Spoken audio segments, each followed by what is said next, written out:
हिमांशु जी, हाँ। मैं सिर्फ ये कह रहा हूँ कि चूंकि बीजेपी चाहती यही है कि देश में कटने की बात हो, देश में बंटने की बात हो, इसलिए अगर पतंग कटने की बात होगी तब भी उसको उठा लिया जाएगा और ये समझा जाएगा, जो जैसा समझना चाहता है, जो जैसा काटने की समझना बात चाहता हो है रही, वैसा ही भाई बोलता पतंग है। निशान है। देखिए, बटेंगे तो कटेंगे की बात हुई थी, बटेंगे तो कटेंगे की बात हुई थी, लेकिन रिजवी साहब आपके दिमाग में क्या आया? काटने और बांटने की बात, काटने और बांटने की बात नहीं, बटेंगे तो कटेंगे। लेकिन आप कह रहे हैं कि काटने और बांटने की बात। सोचिए आपने पहला कौन से शब्द का इस्तेमाल किया? अरे भाई हिमांशु जी, मैं बताइए एक मिनट, 10 साल से मोदी की सरकार है, यहाँ 11वां साल लग गया। आप बताइए कि यहाँ कौन कटा और कौन बटा? क्या 240 पे सीमेंट गए इसलिए आपको लग रहा है बट गया? कौन कटा? बताइए ना, कौन कटा? इसका लगता कि सब एक थे, सेफ थे। मतलब ये कहाँ से खतरा पैदा हो गया? ये मोदी सरकार बताइए अरविंद जी, अरविंद जी अपना विश्लेषण दीजिए प्लीज। जी जी जी नहीं किया जी, ये देश गवाह है कि जब भी भारत का समाज बटा है वो कटा है, ये तो प्रत्यक्ष प्रमाण है, इसमें कोई शंका होना ही नहीं चाहिए। ऐतिहासिक साक्ष्य है, ऐतिहासिक दस्तावेज चिल्ला चिल्ला के कहते हैं इस देश में कभी मोहम्मद बिन कासिम ने काटा, कभी महमूद गजनी ने काटा, कभी गोरी ने काटा, कभी खिलजी ने काटा, कभी तैमूर ने काटा, कभी मुगल वंश के शासकों ने काटा, और स्वतंत्र भारत में कश्मीर के अंदर हिंदुओं को काटा गया है, मूली गाजर की तरह से काटा गया है। और कश्मीर में मस्जिदों के अंदर से नारा दिया गया था कि हिंदुओं अपने बहन बेटियों को छोड़ के कश्मीर से बाहर चले जाओ। ये तो प्रमाण है, इसको कौन झूठला सकता है? जब भी हिंदू समाज बढ़ता है, जब भी भारतीय समाज बढ़ता है, वो कटता है। जो इसको स्वीकारते नहीं है, सत्य से मुंह चुराना चाहते हैं। वो चाहते हैं कि हिंदू समाज संगठित न हो, वो चाहते हैं कि हिंदू समाज कटता रहे।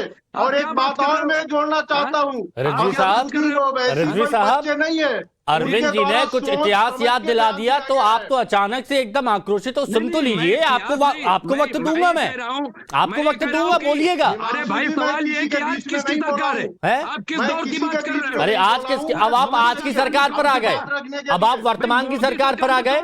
पूरी बात नहीं सुनेंगे, सुन लीजिए। मोदी सरकार में, मोदी सरकार में कोई कटौत बताइए। हाँ, मणिपुर में जरूर लोग कट रहे हैं, और किसके? तो आप खुद कह रहे हैं कि मोदी सरकार में कोई नहीं कटा, आप खुद कह रहे हैं ना। यहां तो बांटने काटने, देखिए मेरी बात सुनिए, बटेंगे तो कटेंगे, है ना। अब आपको बटेंगे नजर नहीं आ रहा, आपको सिर्फ कटेंगे कटेंगे कटेंगे नजर आ रहा है। और उसमें भी आप कह रहे हैं कि कौन कटा, कौन कटा। तो आप समझिए कि आपको सिर्फ एक ही नजर आ रही है, कटने की, काटने की। लोग बट रहे हैं। नायर साहब क्या बीजेपी को वोट न देने देखिए, है? हाँ नायर साहब, देखिए ओवैसी ब्रदर्स जितना भी चाहे वह अपने स्टेट तेलंगाना में भी मुश्किल से 6-7 सीट जीते हैं। केवल ये मुसलमानों को भड़काना, उनको मेन स्ट्रीम में दूर रखना, उनको अनपढ़ रखना, उनको बेरोजगार रखना, उनको में लिप्त रखना, ये जानबूझ के क्या और ये कैसे क्राइम में और हिंसा में लिप्त हो, ये इसकी प्रेरणा ओवैसी साहब दे रहे हैं। लेकिन ये समझ लें, विश्व हिंदू परिषद, बजरंग दल जैसे संगठन जब तक है, इनके मंसूबे, इनकी मैली आंख हिंदुओं के सामने ताकत नहीं है।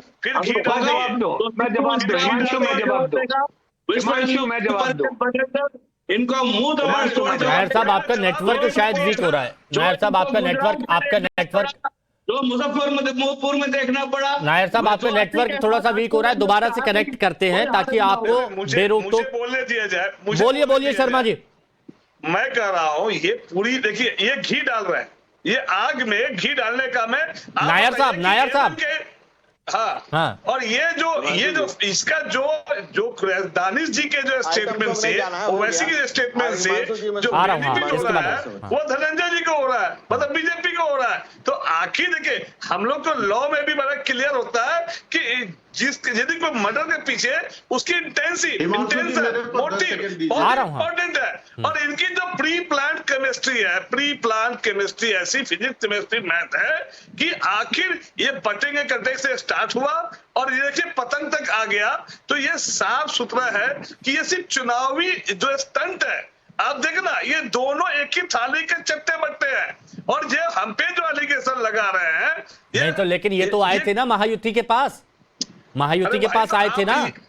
आप ये बताओ फायदा किससे हो रहा है? आप फायदा किसको हो रहा है ये बताइए। किसी भी मर्डर के पीछे उसकी हम कैसे क्या पता लगाते हैं कि इसके मर्डर से किसको फायदा हो रहा है? अच्छा, तो इनके बयान से बीजेपी को फायदा हो रहा है, बीजेपी का वोट बैंक बढ़ रहा है, और इसी बात से समझदार है। हाँ हाँ ठीक है धनंजय जी, धनंजय जी इतनी लंबी planning according to Congress. Please please Danish ji एक मिनट, दानिश जी एक मिनट, दानिश जी एक मिनट सुनिए ना।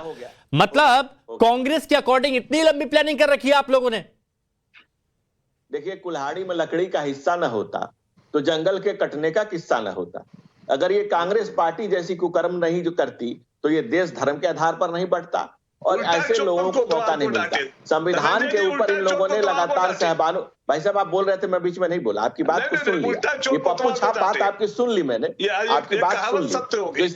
जिस तरह से खाली संविधान का पन्ना लेकर राहुल गांधी घूम रहे हैं, वैसे खाली डब्बा आपकी बातें भी सुन ली मैंने। आप सुनने का धीरज रखिए। दूसरी बात लाइए सामने, हिमांशु जी, दूसरी बात एक बात सुनिए, विषय पर आते हैं, विषय सुनने दीजिए। देश की जनता का समय महत्वपूर्ण है, पप्पू छाप बातों के लिए बहुत समय होता नहीं लोगों के पास। दूसरी बात हिमांशु जी, आप देखिए कांग्रेस लगातार करी किस तरह से जो शर्तों के सामने सर झुकाए, लगातार वो देश को शर्मसार कर जाए, वो शिवाजी की विरासत पे कैसे बात करे। और दूसरा, इनकी बात छोड़िए, कांग्रेस की कोई कुछ सुध लेने वाला नहीं है। जो मुस्लिम स्कॉलर कह रहे थे कि लोग मुहावरों को नहीं समझते हैं, अरे लोग मुहावरों को भी समझते हैं, मोहब्बत को भी समझते हैं, मक्कारी को भी समझते हैं, और मुनाफिक को भी समझते हैं। इस देश का आम जन सबको समझता है, और आपके मन में जो हिकारत नफरत जो भरी हुई है उसको भी बखूबी समझता है। अरे कांग्रेस को कोई नहीं पूछ रहा यार, कोई नहीं पूछ रहा। आइटम सॉन्ग गाने के लिए नहीं बुलाया गया आपको, प्लीज हो गया आपका जो हिस्ट्री बताई, जलेबी बना रहे थे, ये जलेबी हरियाणा में भी फेल हो गई और महाराष्ट्र में भी इसका कुछ नहीं होने वाला। अच्छा सुनिए, जलेबी बनाते रहिए। अब ऐसे देखिए, जब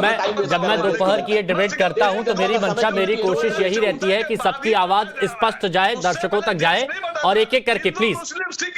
मैं शर्मा जी मैं नहीं चाहता कि यहां पर कोई किसी को इंटरप्ट करेगा, और उसकी आवाज बहुत अच्छे तरीके से दर्शकों तक जाए, समझे कि किसके तर्कों में कितनी ताकत है, ये जनता तक पहुंचना चाहिए।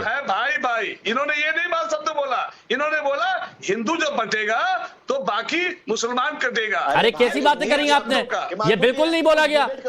किसी को मुसलमान को काटने वाली बात ये आप एक अलग एंगल ले आए। नहीं, ये आप एक अलग एंगल ले आए, किसी को काटने की ऐसे बात नहीं की है। एक है तो सिर्फ है, उसका मीनिंग एक है, कौन सा एक है? नहीं, आप खुलेआम यहाँ पर बोल रहे हैं, ये बहुत गलत है।